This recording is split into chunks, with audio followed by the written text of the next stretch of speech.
이스라엘 15대 왕 살룸에 대한 기록입니다. 살룸의 통치 기간이에요. 열왕기하 15장 13절 유다 왕 우시야 제39년에 야베스의 아들 살룸이 사마리에서 왕이 되어 한 달 동안 다스리니라. 유다 왕국에서 우시야, 그러니까 아샤랴죠. 우시야가 39년째 통치하고 있을 때 이스라엘 왕국에서는 야베스의 아들 살룸이 스가랴를 죽이고 이제 왕이 됐습니다. 자, 그리고 스가랴는 이제 이스라엘의 14번째 왕입니다. 어제 16번째로 소개를 했더라고요. 14번째 왕입니다. 정정합니다. 자, 그다음에 이제 살룸이 이제 반란을 일으켜서 스가랴를 죽이고 15번째 이스라엘 왕이 되었습니다. 그런데 이 살룸은 이 무나헴 장군에게 죽임을 당하고 이제 한 달밖에 통치하지 못한 거예요. 그러니까 정말 짧은 통치를 했죠. 그래서 이 살룸의 반란은 결국 실패를 하고 만 것이죠. 이 살룸보다 더 짧은 기간 동안 통치한 왕이 있었죠. 그는 5번째로 왕이 되었던 시므리입니다. 시므리는 자신의 왕 엘라를 죽이고 왕이 되었지만 일주일 만에 오므리에게 패배해가지고 자살을 하게 되죠. 그래서 일주일 통치한 시므리가 가장 짧고 그 다음이 이제 이 살룸이에요. 한 달 동안 통치하고 이제 죽었어요. 그래서 두 번째로 짧은 통치를 한 불명예스러운 왕이 됐죠.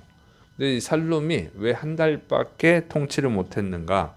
이제 성경에 기록이 없으니까 알 수는 없어요. 추측할 수 있는 것은 이제 이 하나님의 뜻과 상관없이 반란을 일으킨 거. 그게 첫 번째고, 두 번째로는 이제 일주일 동안 통치했던 시므리에 대해서 악한 평가를 했거든요. 그래서 시므리가 우상을 숭배하고 또 하나님이 미워하는 악을 행해서 하나님께서 저주했잖아요. 그렇게 볼 때 살룸 역시 한 달밖에 안 했으니까 역시 이 사람도 우상 숭배하고 하나님의 법에 맞지 않는 악을 행하였을 것이다. 이렇게 볼 수 있죠. 그래서 이건 추측이고 분명한 것은 뭐냐면 하나님의 뜻이 없으면 반란에서 성공한다 하여도 성공해서 왕이 된다 할지라도 통치는 할 수 없다고 하는 거예요. 그래서 시편 127편 1절 여호와님께서 집을 세우지 아니하시면 세우는 자의 수고가 헛되며 여호와님께서 성을 지키지 아니하시면 파수꾼의 깨어 있음이 헛되도다. 그러니까 하나님이 세워 주셔야 되는 거지. 하나님이 보호해 주셔야 되는 거지. 그렇지 않으면 다 헛수고가 된다고 하는 거예요. 그러니까 하나님의 뜻이 있을 때만 왕이 될 수 있는 거예요. 하나님의 뜻이 있을 때만 왕으로서의 통치를 할 수 있는 거예요. 그래서 하나님의 뜻이 중요합니다. 악한 자가 통치를 하는 것도 하나님의 뜻이 있어야 되는 거예요. 선한 왕뿐만 아니라 악한 자도. 그래서 우리는 이거를 명심해야 됩니다. 무엇을 하기 전에 하나님의 뜻을 알고 그 뜻에 순종해야 한다고 하는 거예요. 우리가 성공할 수는 있어요. 그렇지만 그 성공을 누릴 수는 없다는 거죠. 하나님의 뜻이 없으면. 아주 좋은 차를 살 수는 있어요. 그러나 그 차를 탈 수는 없다는 거예요. 살 수는 있어도 탈 수는 없고. 우리가 좋은 침대를 살 수는 있어요. 그러나 평안하게 잠을 잘 수는 없는 거예요. 하나님의 뜻이 있어야 되는 것이죠. 그래서 항상 하나님의 뜻을 찾는 것입니다. 그러니까 우리가 새벽에 모여서 해야 되는 게 뭐예요? 오늘 하루를 하나님의 뜻 안에서 살아갈 수 있도록 기도해야 되는 거죠. 말씀을 듣고 하나님의 뜻을 찾고 또 기도하고 하나님의 뜻대로 살아가는 것. 이게 중요합니다. 자, 두 번째는 이제 무나헴의 살육이에요. 열왕기하 15장 16절 그때에 무나헴이 디르사에서 와서 딥사와 그 가운데 있는 모든 사람과 그 사방을 쳤으니 이는 그들이 성문을 열지 아니하였습니다. 그러므로 그들이 그곳을 치고 그 가운데에 아이벤 분열을 갈랐더라. 이 무나헴이 스가랴의 군대 장관인데 한때 이스라엘의 수도였던 디르사를 지키는 일을 하고 있었어요. 그런데 살룸이 반란을 일으켜서 왕이 됐다는 소식을 듣고는 이제 군대를 이끌고 와서 살룸을 진압을 한 것이죠. 살룸을 죽였습니다. 그런데 자기의 편에 서지 않은, 이게 이제 성문을 열지 않았다는 것은 이 문하임을 받아들이지 않았다는 거예요. 그래서 자기 편에 서지 않았던 딥사 성읍의 사람들을 전부 진멸을 했는데, 심지어 임신한 여자의 배를 갈랐다 하는 거예요. 그러니까 여기 배를 갈랐다는 건 자궁을 갈랐다는 거예요. 그래서 태아를 죽이는 아주 잔인한 살육을 했습니다. 그런데 이게 멸망하는 나라의 특징이에요. 멸망하는 나라는요, 통치자가 자신의 백성을 귀하게 여기지 않는다고 하는 거예요. 이거는 적군이 하는 일이죠. 여자의 배를 가르고 이런 그 뱃속에는 태아까지 죽이는 거, 아예 후손을 끌어버리는 거, 이런 잔인한 살육은 보통 적군들이 하잖아요. 적군들이 쳐들어와 가지고 아주 잔인하게 죽여버리고 그 민족의 대를 끊어버리려고 하는 거, 이런 거는 악한 왕들이 하는 거예요. 적군이 하는 거예요. 그래서 이스라엘이 애굽에서 노예 생활할 때 남자아이가 태어나면 강에다, 나일강에 갖다 버려 죽이게 했죠. 그래서 이런 잔인한 통치를 하는데, 근데 멸망할 나라에서는, 멸망해 가는 나라에서는 자기 백성에게 대해서 그렇게 잔인해진다고 하는 거예요. 그러니까 자기 백성을 그렇게 잔인하게 죽이면 어떻게 해요? 그러면 안 되는 거지. 미래가 없잖아, 나라가. 그런데 이 멸망해 가는 나라의 특징이 그렇다고 하는 거예요.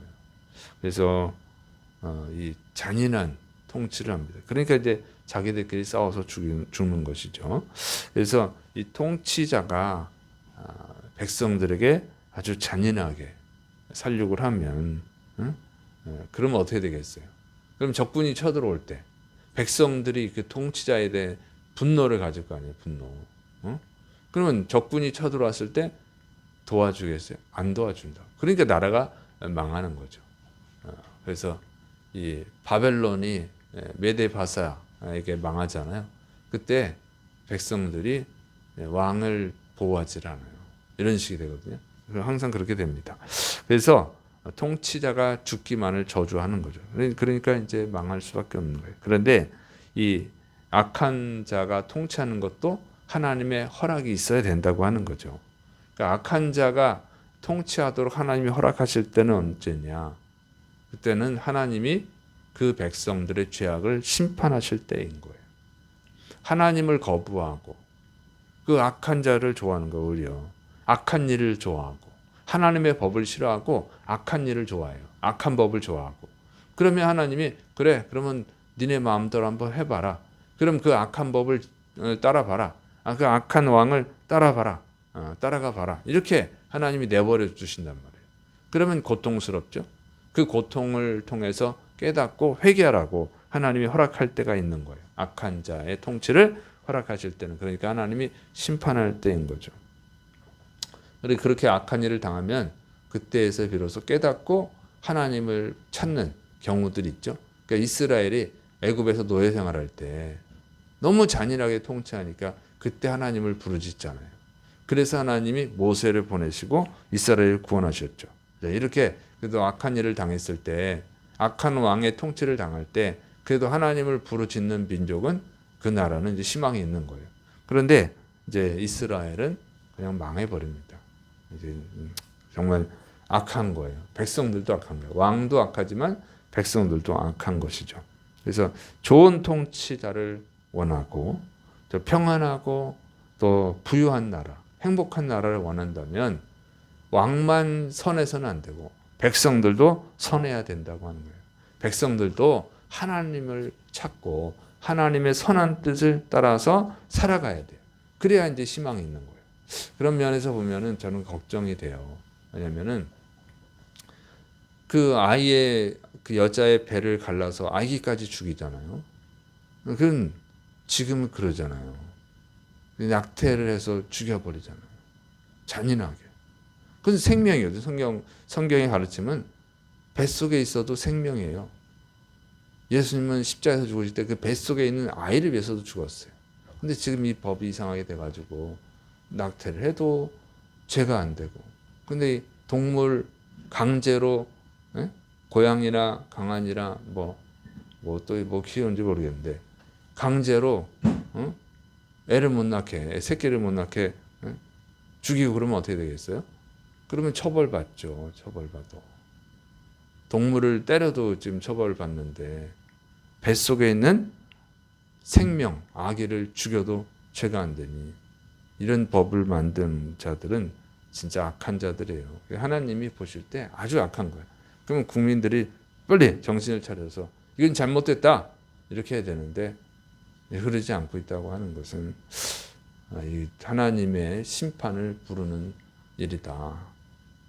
그리고 미래가 없어진다. 미래가 없잖아요. 태아를 자꾸 죽여버리면 애도 안 낳는데 지금 어떻게 나라의 미래가 있겠어요. 이거는 정말 하나님이 미워하는 일이거든요. 우리 기독교인들이라도 정신을 바짝 차려야 되는데 기독교인들이 성경을 몰라요. 그러니까 성경을 안다고 하지만 수박 겉핥기식으로 아는 거예요. 하나님의 뜻을 몰라. 기독교 가치관이 없어. 기독교인인데 기독교 가치관이 없다고 하는 것이 지금 시대에 좀 안타까운 일인 거예요. 그래서 우리가 성경을 바르게 알고 하나님의 뜻을 찾고 하나님의 뜻대로 주님 보시기에 아름다운 삶을 살아가야 될 줄을 믿으시기 바랍니다. 그리고 이 하나님의 선한 뜻을 이 나라에 실현할 수 있도록 법을 만드는데도 여러분이 관여해서 하나님이 기뻐하시는 법을 만들 수 있도록 해야 돼요. 그러면 나라에 미래가 있고 희망이 있는 줄을 믿으시기를 축원합니다. 기도하겠습니다. 사랑이 많으신 하나님 아버지, 우리가 하나님의 선한 뜻을 기뻐하고 그 하나님의 선한 뜻을 사랑하고 그 하나님의 뜻대로 살아갈 때에 우리에게 미래가 있고 우리나라에 미래가 있는 줄로 믿습니다. 주여, 주의 선한 뜻을 따르는 자들이 되게 하여 주시고 또 이 나라가 선한 법을 만들 수 있도록 힘을 쓰는 그리스도인들이 되게 하여 주옵소서. 주께서 역사하심 믿고 예수님의 이름으로 감사하며 기도드립니다. 아멘.